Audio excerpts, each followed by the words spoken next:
Peggy 18.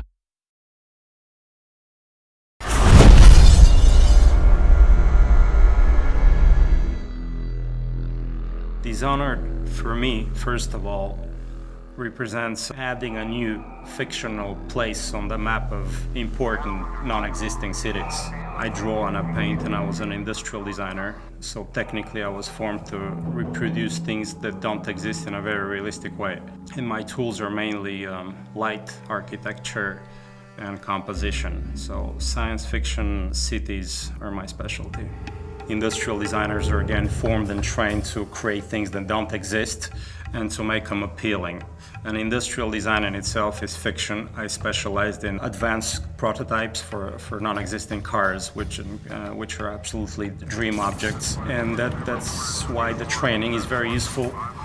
And historically, people like Sid Mead, who's designed Blade Runner, was an industrial designer, and he had the attention to detail and to craftsmanship to make up a world and make it very believable. So it's a very obvious relationship between science fiction and industrial design. So in Dishonored, you play a supernatural assassin in a steampunk city called Dunwall. And the game has what I would describe as a non-photorealistic art style, led by Sebastian Maton and Victor Antonov. When we first started the project, Raph and I kept saying, this is London 1666. It was the last year of the plague and the year of the Great Fire. The city of London at that point is pivotal to the world and pivotal to history. The early creative influences were historical architectural pictures of London and maps of London. Start with a location. Where is this taking place? All kinds of representations from different artists, painters, photographers, and filmmakers. As a visual designer, Victor works kind of like a historian. He really proceeds with what-ifs scenarios. So, okay, what if instead there was this event happen in history? We looked at specific rooftops, specific smokestacks, and facade ornaments that were very specific only to London and to no other city. When the first design come back is that it looks very real, even though it's not, but it's kind of believable because our brain kind of processes it in a way which just looks like, oh wow, that looks like a place that could exist. And that's why I think his methodology is so powerful to people. Donc on a étudié en gros les fogs, la nuit, la pluie, les skies qui sont très bas en fait et qui pèsent sur l'expérience du joueur. C'était vraiment une approche qu'on avait de ne pas faire un jeu où il fait soleil, très beau. C'est comment infiltrer la lumière, donc c'est tout ce qu'on a étudié en allant à Londres. Et ensuite pour le retranscrire dans le jeu, il a fallu faire un petit peu de développement technique pour essayer de modifier la façon dont réagit la lumière avec les éléments du jeu vidéo, c'est-à-dire dans le brouillard, si on peut faire des haze et faire bloomer nos lights. C'est un bon setup pour un jeu vidéo. Et c'est une ville qui comporte une rivière, donc c'était très important pour nous, pour les missions qu'on fait dans notre jeu. En fait, on n'a pas l'approche classique du jeu vidéo. On a vraiment voulu revenir à des bases classiques d'art pur, c'est-à-dire les références qu'on a. Elles n'ont rien à voir avec... on ne fait pas de recherche sur Google, on ne cherche pas à faire de choses génériques, on veut vraiment créer quelque chose d'unique.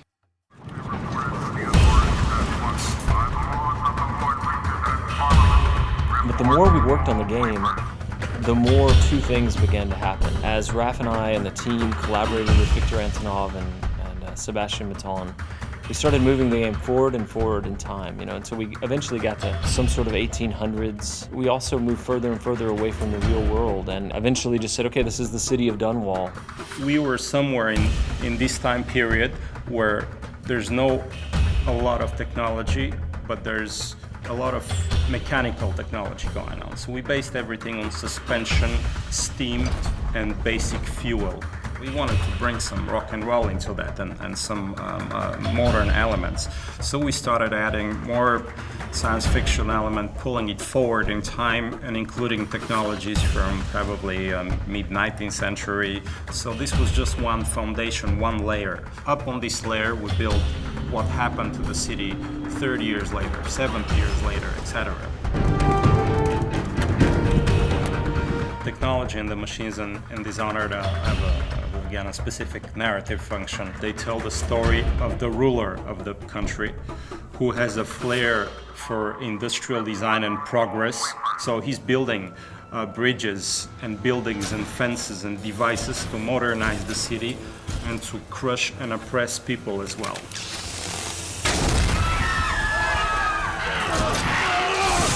The whaling trade takes off, and there's a brilliant inventor called Sokolov, who's for us a little bit Rasputin, a little bit Da Vinci, a little bit John Dee, and he invents some devices and takes advantage of the volatile whale oil. And then the oppressive government begins to use those devices against the people as a sort of security layer. The whale oil industry in Dishonored is manifested and represented through visual elements and design elements like ships and boats. And all that suggests that the world is bigger than the city, and you have an ocean, and you have foreign different lands, and maybe colonies. So you have these mysterious ships bringing these strange animals because they're not regular whales, they're Dunwall whales. So you see them through harbors and rivers and through the coast, and the whale ships expand the scope of the city. The characters and the character design in Dishonored are no different than the architectural design on the design of the light. We wanted to get into the identity of these characters. We looked into British morphology. How are the eyes set? How's the nose? How's the skin? Play with the grotesque and with the beautiful, and we stylize this into a variety of very real faces that have a backstory and a meaning to them. On a travaillé avec des gens un peu à travers toute l'Europe et qui étaient vraiment des spécialistes en fait de l'anatomie pour essayer de ne pas perdre l'intention qu'on avait mis dans les visuels au départ. Et on a pris des gens qui étaient spécialisés par exemple dans les silhouettes et dans les vêtements, dans la découpe des plis, la façon dont travaille un jean ou un pantalon. On ne voulait pas justement que ça ressemble à des personnages de jeux vidéo avec des jambes en tube et quelques polygones pour donner de l'effet ou juste des shaders. C'est-à-dire qu'on vraiment travaille la silhouette, c'est-à-dire que nos personnages, on a une approche de loin parce que c'est un jeu de combat, donc on détecte les personnages de loin. Et on a besoin aussi d'avoir un fort caractère quand ils sont très près. Ce qui rend vraiment les personnages de Dishonored uniques, c'est le fait qu'on a voulu les typer dès le début. En fait, on est parti dans cette stylisation. Et par exemple, au niveau des proportions, si je repense au City Guard, en fait, qui est un combattant, on n'a pas hésité à lui grossir les mains, à réduire sa boîte crânienne, pour vraiment qu'il ait le physique qui reflète ce qu'il fait dans le jeu.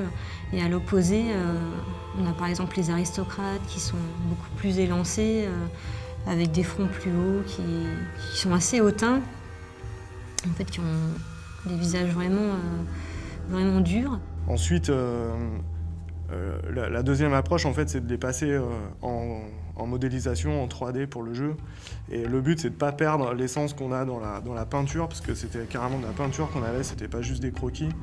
Et garder ça en 3D. Donc là, la contrainte, c'était plutôt technique, c'est comment garder quelque chose un peu de vivant et pas de tout générique, tout lisse. En fait, ce travail de stylisation qu'on a réalisé sur nos personnages, on a aussi voulu l'appliquer sur nos animaux. Ce pas des animaux qu'on a l'habitude de voir, ils sont vraiment particuliers. Et là, j'ai en tête l'exemple du Wolfhound, où justement, on a pris un chien, mais on l'a mélangé aussi avec un peu de crocodile, un peu de girafe, pour le rendre vraiment unique et qui a un côté fantastique dans notre univers. On a fait une silhouette très forte, il se déplace vraiment d'une manière très particulière. C'est pas un chien qu'on pourrait croiser dans la rue tous les jours.